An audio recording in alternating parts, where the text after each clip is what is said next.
Hey, greetings, and welcome. This is Sunday Rants. I am your host, James Arnsberger, and we're going to dig right into it. We are Sunday, August the 22nd, 6 p.m. Pacific time. Tonight, what I thought I would do is just circle back a little bit and talk more on this whole notion about wrongful convictions. We've certainly identified that in order to have a wrongful conviction, you have to assume a couple of things. There was a crime that was committed. There was somebody accused of the crime, arrested, and put on trial, and convicted, and later they were exonerated and turned out that they did not commit the crime. And so from the time of the crime to the time of the exoneration, we have roughly several thousand people who have already been exonerated and spending anywhere from maybe 4 or 5 years to as much as 35 years in prison for a crime that they did not commit. And you've got to go back in time, late 80s, mid 80s, late 80s, through the 90s, the early 2000s, and look at sort of the social climate, the political climate, and it doesn't take a whole lot to figure out that the changes that took place among all of the different states, politically, particularly, the tough on crime, the war on crime, the war on drugs, blah, blah, blah, right? And it's sort of like the analogy I've used several times that we get this notion that we're more interested in closing the case than solving the crime. In other words, there's a murder. Let's just get the case closed because we're getting pressure, right? Whatever. And we're not too interested in solving the crime. Now, I'm not thinking that somebody gets up in the morning and says, they're an investigator, detective, whatever, prosecutor, and they say, well, who can we tag and charge them with this crime? What I think it is, a lot of it, I think, comes down to this, what I call guilt bias, right? And they get it built in. They get on some path aimed at a suspect and to the exclusion of all other possibilities, right? They're going to take the pieces of the puzzle and force them to fit circumstantially around this particular suspect. And good enough for government work, let's go to trial, right? And at least in several thousand cases, I'm not talking about a couple of dozen cases, right? I'm talking about several thousand cases where this has been the pattern. This has been the status quo. This has been the result and the outcome of this guilt bias to the exclusion of any other evidence, any other suspects, any other possibilities or scenarios. And we've got the case closed, irrespective of whether the crime has been solved or not. And I think we've had a lot of that. I think we still have a lot of that. And I believe that what it has done, or at least in terms of the price that we as a society are paying for this, beyond the financial cost for wrongful conviction and incarceration of innocent people, we pay a social cost in the bigger picture in the terms of the competence that we have in the institutions, the criminal justice system, the police, the investigators, the prosecutors, the courts, the judges, the juries. You go into a deep dive on any of these several thousand cases, and you start peeling back layer by layer and get deep into the facts. And I got to tell you, some of these cases, it's like, God, I mean, if you could look at this today, I mean, it's so obvious. How could it have gone off the rail back in the day when it happened? And that's where we have a lot of the problems, starting with, the crime scene and just the bundling of contaminating the evidence, contaminating the crime scene. You get somebody that's fixed in their mind that they've got a suspect. I can go through case after case, dozens, if not hundreds, where witness statements have been coerced by police and investigators. Perjury has been suborned by prosecutors. Evidence that would otherwise clear the suspect or at least raise reasonable doubt being withheld from the defense team. And then you look at how this goes for decades, 4, 5, 6 decades of just repeated institutionalized wrongful conviction. At what point, and this is more of a rhetorical question, at what point do we say enough? We've got these elected officials from the local, the city, the county, the state, the federal, and every 2 years we go through some election cycle, re-electing some of these same people who are just tone deaf and clueless. They talk about reform, but you have a system that is, number one, is not interested in being reformed, and number two, is not going to allow reform. It's too disruptive to the status quo.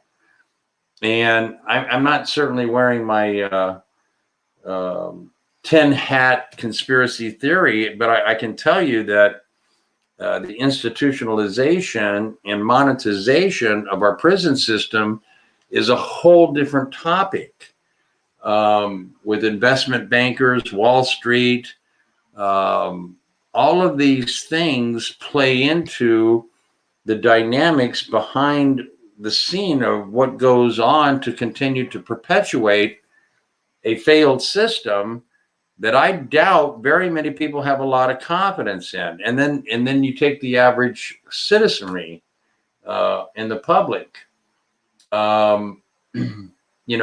Most people, and I'm not faulting this, but most people believe that if the cops arrest someone, well, then he must have done something, right? They just, for some reason, the brain doesn't allow them to consider the possibility that they could have arrested the wrong person. I mean, it's just breathtaking, the amount or the lack of engagement that we really have to question not only authority, but question the intent of those in authority.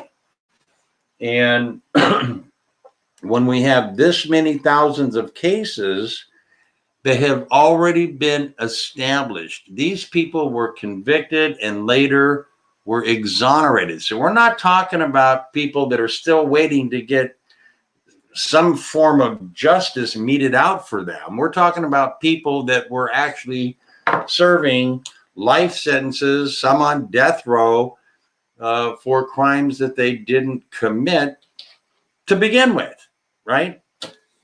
And when you dig into who was on scene, who did the investigation, What were their biases? What were their motives? What were their predispositions of guilt?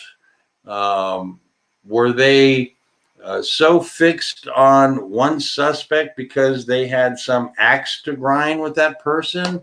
There are cases that has been true, and then you get into these expert witnesses. That's another joke. I mean, what about the one the medical examiner in Texas? I can't remember the exact location, but all of those ME reports were falsified, and there were a lot of people that went to prison that didn't have shit to do with anything, right? So I think the problem that we have really starts with our understanding of what the criminal justice system should look like, not in a perfect world, but certainly in a world better than what we've got, and what it's designed to do. And I think that a good part of that has to begin with a basic understanding in Civics 101. The presumption of innocence is the standard, right? So somebody accused of a crime is presumed to be innocent, period. Hard stop, right? And it is the state, the government, who has all of the burden, not a little bit, not, a couple of feathers over to one side where it just tilts enough, right? They have all of the burden to prove beyond a reasonable doubt. Okay, look it up. Reasonable doubt is a big deal. But we have this propensity, if you will, not to ask hard questions, not to have inquisitive minds.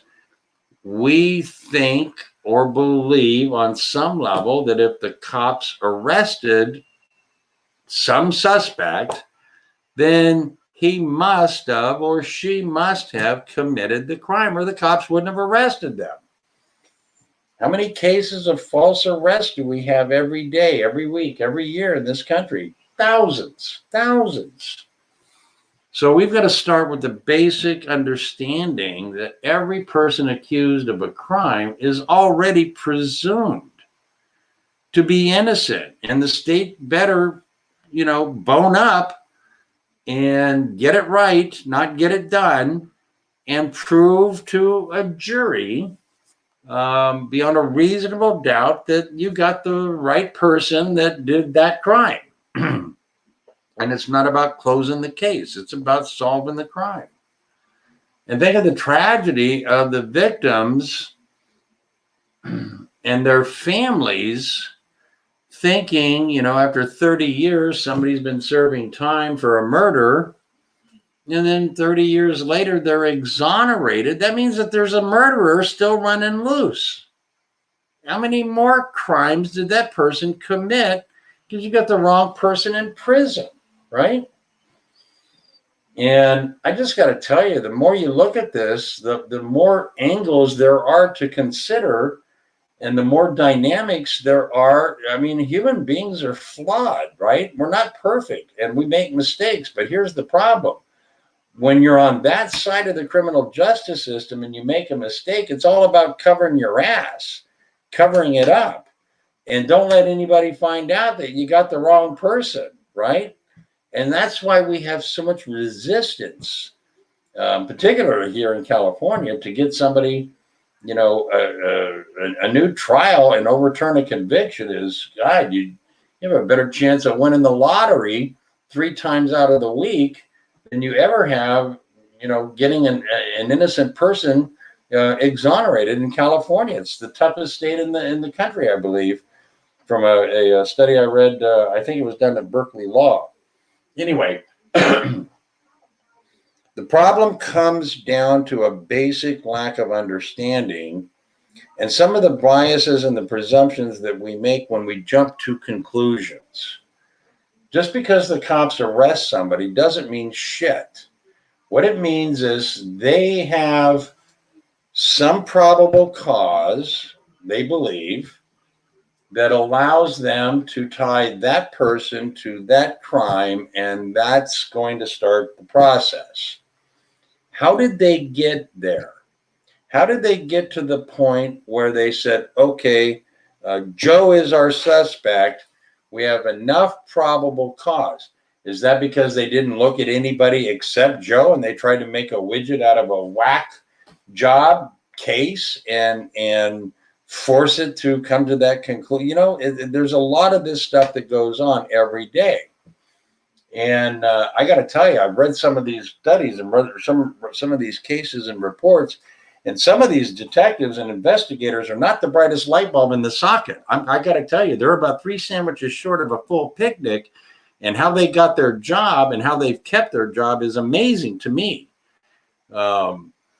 It's breathtaking to see that the level of incompetence that goes on, and nobody's questioning it, and the jury sure is never going to hear any of that stuff.